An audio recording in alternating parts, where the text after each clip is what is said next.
The Drive-In Movie Werewolf. My grandmother used to tell me stories of real werewolves, but I just thought she was batty. This was the 1980s, the time that I knew her best, and she would tell me and my brother these wild stories, but the events she was describing were from a generation earlier. The majority were from 1955, as Grandma insisted that the year 1955 brought an infestation of real-life werewolves to her town, which I believe had only been renamed Jim Thorpe a year or two prior. I don't think any of these local legends ever made it to the newspapers of the time, since part of the legend was in fact that Grandma's older cousin was dating a young guy who was working at a local newspaper at the time. He wanted to cover the situation with the creatures that the locals were calling werewolves and wolfmen, but his editor never gave him the okay to go ahead with the story. So just before all the local werewolf stuff started, the town had been renamed after a famous athlete from Oklahoma. It's a really complicated story of money and maneuvering how that happened, but that's what happened. Before that, the town had this name that I don't know how to pronounce or spell, that I think was a Dutch version of a Native American word, possibly. I know that originally the meaning of the town name was Bear Place. People could only guess as to why it was named that, but one idea is that a local mountain used to look like a sleeping bear.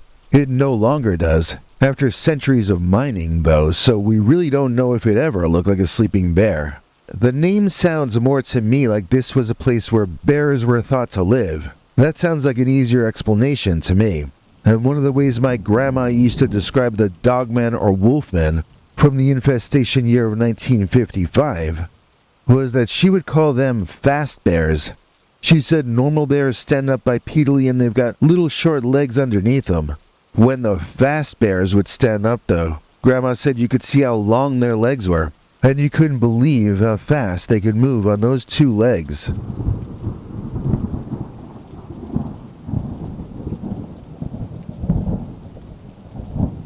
Grandma had seen the real wolfmen a few times in her youth, and she never compared their walking to human walking interestingly. She would always say that they walk like an ostrich. Now, we don't have ostriches running around Pennsylvania, as far as I know, so I'm not sure why, of all the bipedal creatures in the world, Grandma chose to compare these Pennsylvania dogmen to ostriches. But that was what she said they reminded her of when they would start running. I never asked her how she had seen an ostrich run. I can only assume it was on a nature documentary, or possibly she may have seen one in a zoo. Did they have ostriches in Pennsylvania zoos in the 50s? I really don't know. I should have asked my grandmother while she was still alive. But honestly, I wasn't taking her stories all that seriously back then. I loved her, but I didn't think the stories she told really happened. Nowadays, I suspect there might be a lot of truth to them, and so I'm trying to remember as much as I can from the old urban legends that she used to repeat. A lot of the stories were second or third hand, but she would tell them like she had just heard them 5 minutes ago. The drive-in story was something that she claimed happened to her family in 1955, at the height of the infestation year in the summer. Grandma would always say that they were going to see the creature from the Black Lagoon at the drive-in that night. I looked it up, and 1955 was the year that the sequel to Creature from the Black Lagoon came out, called Revenge of the Creature. That's probably what I think she was watching on the screen that night. Now, according to Grandma, at some point during the movie, a bunch of real-life werewolves ran toward them from the direction of the movie's screen. I think she said it was like 3 or 4 different big man-sized furry monsters, and they were running between the parked cars, roaring and screaming and acting upset about everything. Grandma said she was there with her family, so I always envisioned this happening to her when she was just a little kid. However, I did the math and Grandma would have been 19 years old in 1955. She got married the next year in 1956 when she was 20, and she gave birth to my mom in 1957. People did not procrastinate in those days. They got right down to business. But anyway, when this happened, she was 19 and she was not out on a date. but instead sitting behind her parents, in their car, watching a monster movie. Grandma said that her father was at first laughing at the werewolves. He felt it was a clever promotion. Except they weren't watching a Wolfman movie. They were watching a Gillman movie, which is a very different thing. Grandma's mother, though, was very alarmed at the behavior of the werewolf men, whatever they were. She pointed out that one of them had put scratches in the paint job of one of the other cars with its claws. And then my father was suddenly on her side. He began beeping his horn, which caused others to join in, and soon Grandma was holding her fingers in her ears because it had gotten so loud at that outdoor movie theater. You know, I looked at a map to see if I could guess where this drive-in theater was, and the closest one to Jim Thorpe, Pennsylvania, is actually the Mahoning Drive-In, which is sort of famous these days. It has a documentary about it and everything. The Mahoning Drive-In opened in 1949, so it definitely might have been the place where Grandma's werewolves might have been running around on this night of myth and legend.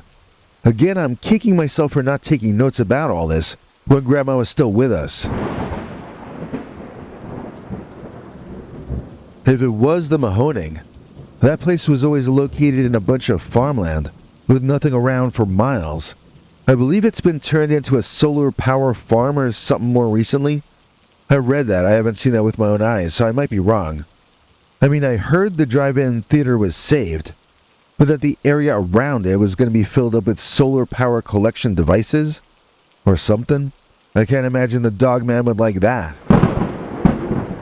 I kind of doubt there are any Dogmen left in that area these days, but this story happened something like 75 years ago, and I do think there were Dogmen all through the area back then. You know, I was reading that there was a lot of construction in that area in 1954 and 5. A lot of money was changing hands, and businesses were attracted to the area by the renaming of two cities into one. My personal theory is that some part of that construction back then must have upset a colony of Dogmen and caused them to be in motion. I think these were underground Dogmen that were released, and I think it was their above-ground movements, which were what was interpreted by my grandma as a Dogman sighting flap. My guess is that these were creatures who had always been in the area, but were rarely noticed by humans, since the animals probably hunted at night and stayed underground during the day.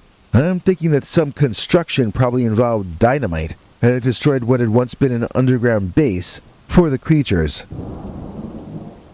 Now, I didn't have this theory when I was told these stories as a kid. It was after I was an adult and living in an apartment building that I had the idea come to me.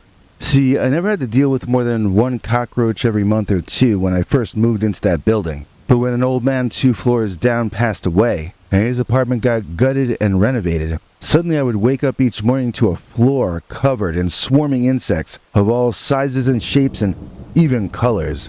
It was absolutely nauseating, and it took weeks to get the situation back under control. Nobody even knew those bugs were in the building before they got disturbed and forced to come out of the walls and floor of that old guy's place. They had been happy to feed off of his garbage and leave the rest of us alone.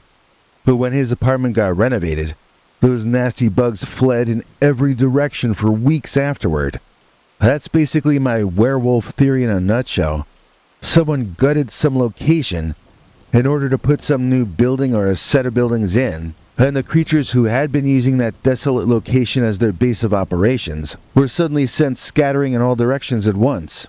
The area's people went from not even knowing the Dogman existed to a few weeks of not being able to avoid the creatures, until a new equilibrium was eventually reached, and things returned to a semblance of normal. It might not explain what happened, but then again it sure does at least seem to explain a lot of what Grandma described. I remember that she used to tell us stories that happened to other people back then as well, like the sheriff who was driving out to a particular house to help the old lady living there, who said a long-legged bear was preventing her from being able to leave her own home. The sheriff drove out to the end of the road near where the old lady lived and got out to walk. The only way to reach her house was to walk a narrow dirt path too small to fit your car onto. So the sheriff was walking uphill on that dirt path toward the lady's house. Suddenly, out of the bushes, a furry man-sized monster leaped upon the sheriff, and the two of them wrestled, falling back down the hill, away from the house, as they battled. When the sheriff was able to extricate himself from the beast, he saw that it was the dog-headed man thing that the lady had described to him over the phone. The sheriff ran all the way back to his car and sped away in order to save his life. When he came back later with a posse of a dozen armed and fired-up men, they found no sign of any dogman and were able to free the woman from her home with no challenge whatsoever. I also remember Grandma telling us about a farmer who saw one of his cows behaving strangely in a field. When he got out the binoculars to look, he saw that the creature was bucking wildly and that some strange man was trying to ride the cow. He grabbed his rifle and ran toward the scene as fast as he could. When the farmer got closer, he saw that it wasn't a man at all, but some kind of werewolf monster. And it wasn't trying to ride that cow. It was trying to kill it. The closer the farmer got to the beast, the larger it appeared to be, and the farmer found himself feeling a very cold kind of fear that he had never felt before. That was the only time the farmer had ever wondered if he was about to meet his maker because of an animal on his own farm, but he was genuinely scared. It was hard to aim his rifle at the creature because his hands were shaking so violently. He attempted to hit the monster but missed badly. The sound of the rifle alarmed the beast, though, who ran off crazily and blindly in a direction toward a nearby patch of woods. The farmer later hired men to search those woods, but he did not join them, since his fear of that dog-headed wolfman was more severe than any kind of nervousness he had ever felt before.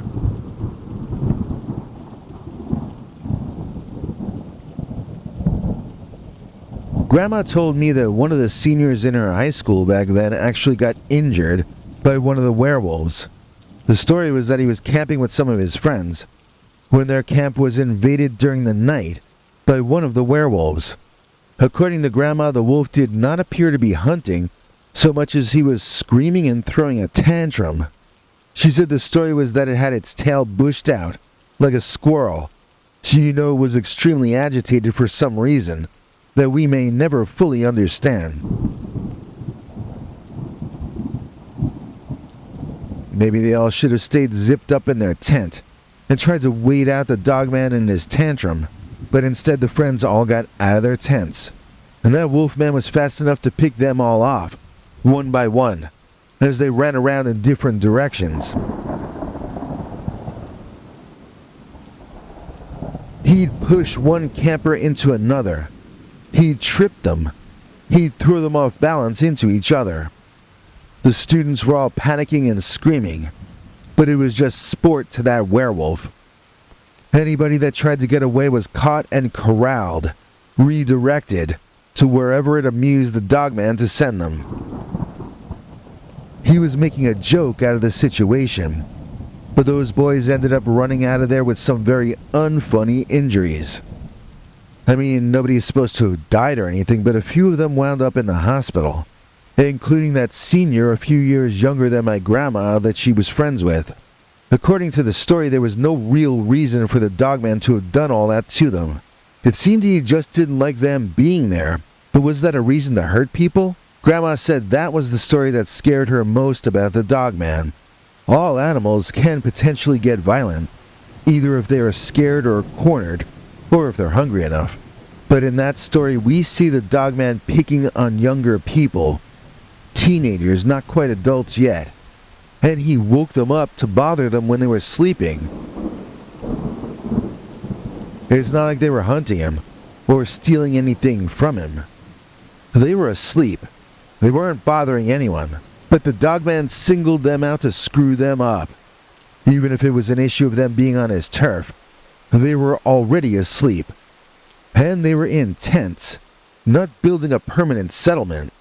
You would have thought he'd just leave them alone, since they were most likely gonna leave in the morning anyway. But the Dogman chose not to do that. To my grandma, this was the story that told us the most about the Dogman, and warned us the most about why we should fear him. He wasn't messing with those high school kids because he was hungry, or because he was defending himself from their attack. He was messing with those students just because he could. And that is abuse of power. When someone has power and lacks responsibility to know how to use it, that is what was most scary to my grandma. Her parents had escaped a certain famously repressive regime in Germany to come here to America.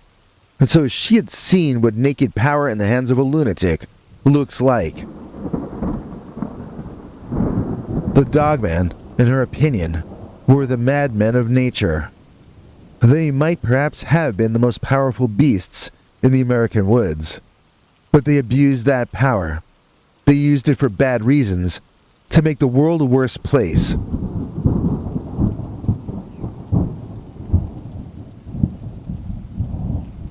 This was the scariest thing about the Dogmen to Grandma. Not their fangs or claws or muscles, but their willingness to use those weapons to hurt. For no good reason. For sport. For fun. Just to scare people and feel a rush of adrenaline. Now, I have seen some of your videos about friendly dogmen, and so maybe some of them truly are nice. But the ones my grandma's generation had to cope with for that one short summer were complete a-holes.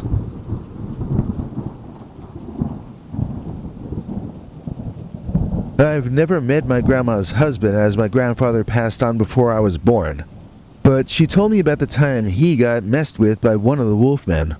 Seems my grandfather was out hunting deer with his friends. He lined up a shot and was about to take a big buck down when, through his scope, he saw a Dogman, in full close-up detail, fly into frame, grab that deer by the neck, and pull him down and out of frame, all in under 1 second's time. The creature had taken Grandpa's buck from him, and my grandfather's first instinct was to stand up and run toward the werewolf and his kill. That wasn't the day Grandpa was fated to die, though, as his friends grabbed him and pulled him away from there, leaving the Dogman with his meal. Men no longer made the decisions in those woods. They took whatever they were allowed to take. They ate the scraps left behind by the Dogman. And that should serve as a glimpse into what the world might get like if the Dogman ever started overbreeding for whatever reason. I've got nothing against these real-life werewolves, nor do I dislike any other predator. But I would rather stay away from them. I prefer the idea of living in a world where we humans can be top of the food chain.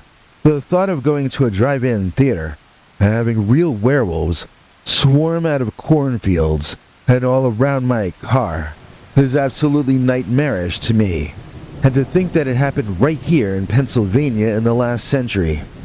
I mean, that's within the lifetime of some people still alive today.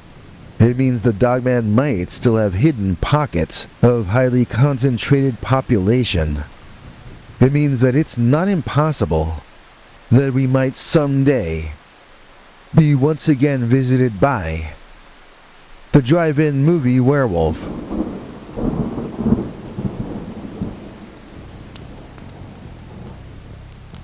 We ain't exactly dining on the finest gorgonzola, so we appreciate the monthly donations from Deborah Areola. Please join me in thanking tonight's executive producer, Deborah Areola, for making this episode possible. Deborah is a member of our PayPal subscribers club, which you can join at peterbernard.com. There are other ways you can help us stay on the air. I'm here to lay them out for you. There's our international TV spokesmongrel, Henry Lee Dogman. Hank? Thanks, Biggie. And thanks to all of you for watching this far. If you liked it, please click like. If you'd like to see more of our work, please subscribe.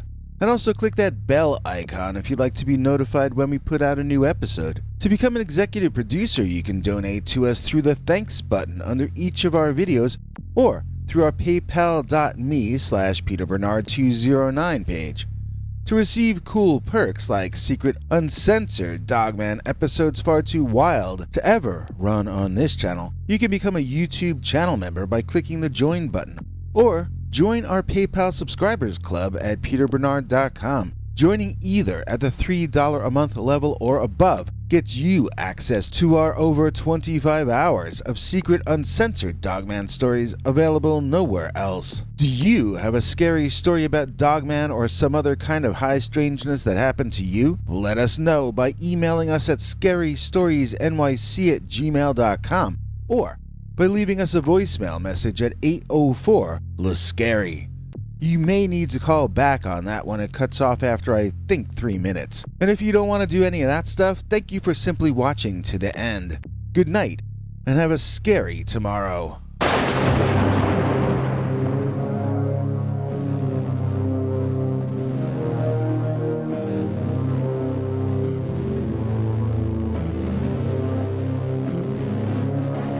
Come back for more scary stories.